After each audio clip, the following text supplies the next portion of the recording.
Secondly, we find out that one of the ways that the enemy keeps us from that purpose is by causing us, I love this language, to get entangled with the affairs of this life. How much stuff are you doing every day that does not matter? I got a friend, pastors a great church in Minneapolis. He said Facebook and Twitter will be proof when you get to heaven that you did have time to pray.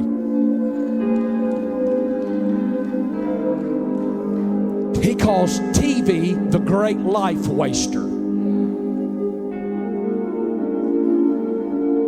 I don't have time. Yeah, but you can work 60 hours a week trying to make some money that you can't take to the other side with you.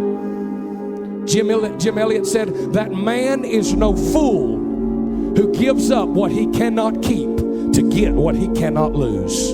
We have got to start living with an eternal revelation and an eternal perspective. And if you are defined by what you wear, what you drive, where you live, and how much money you make, then you are officially entangled with the affairs of this life.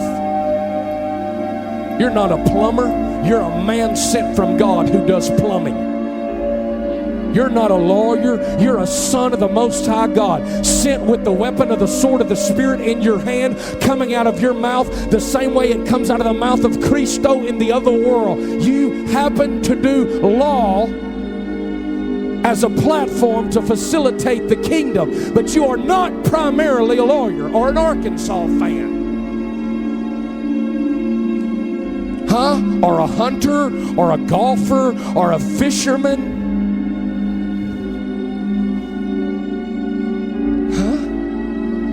I wonder how much of your fall is occupied by Arkansas compared to how much is occupied by the kingdom. Because if you go over to Iraq tomorrow and you get in that battle and all you can do is think about Arkansas football, you're a goner.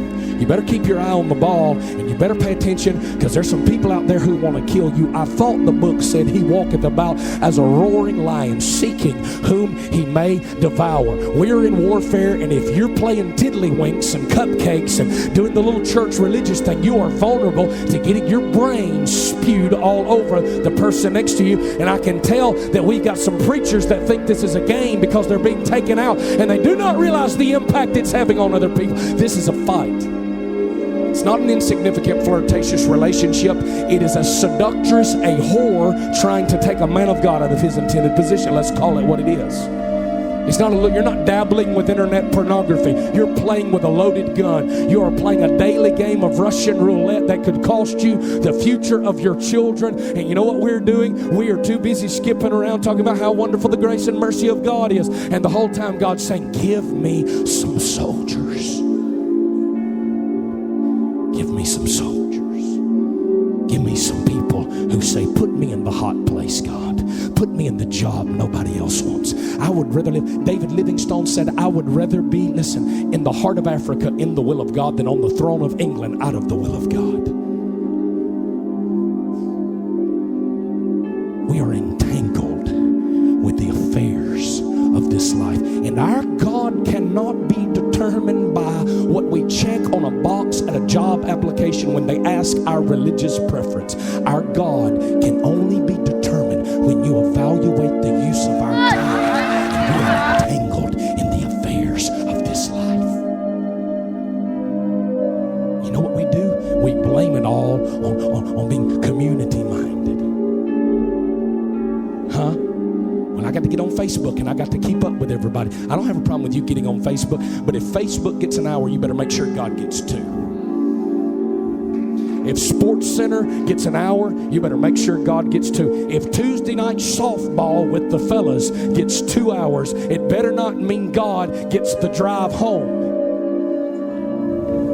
I'm asking, how many soldiers have bought into this American lie posing as a dream, and we are entangled in the affairs of this life? We are tangled up and we can't move the way we're supposed to move, because Paul said that stuff will tangle you up, and we can't go into the heavenly realm because the tangle has become the anchor that has kept us in the realm of the natural. And God is saying, come up here and I'll show you what must take place after that. And we're too tangled up to go. God said, I got a third heaven for you, but you're too tangled up to go. And if Paul would have said, God, I would go with you, but you know, I did study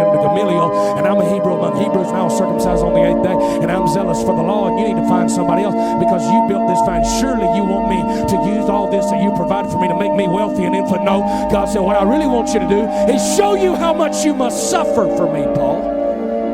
We have allowed the faith movement to eradicate the genuine doctrine of suffering out of the church, and we need to fight to get it back because there's glory in tribulation.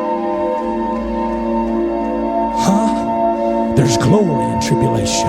James said, count it all joy when you fall into diverse temptation, knowing that the trying of your faith worketh patience. So let patience do her perfect and entire work, that you may be lacking and wanting in nothing in your heart. And you think, if I was doing something right, maybe it wouldn't be so hard. Maybe it's so hard because you are doing something right. Maybe you messed around and got on the radar. Maybe you prayed until you drew fire. Maybe you sought God until hell learned your address, and you've been drawing some unusual attention because hell knows that you're more dangerous than you even know you are. You just want to say, just leave me alone and just mind. Why is the devil? I'm just little old me down here trying to know. You don't know who you could be if you got free from the tangled up affairs of this world. Where's the balance in that? You don't need any. You don't need any. We got to start living like people sent from heaven instead of living like people who have to get entangled with the idea that this is just what good old folks from the South do.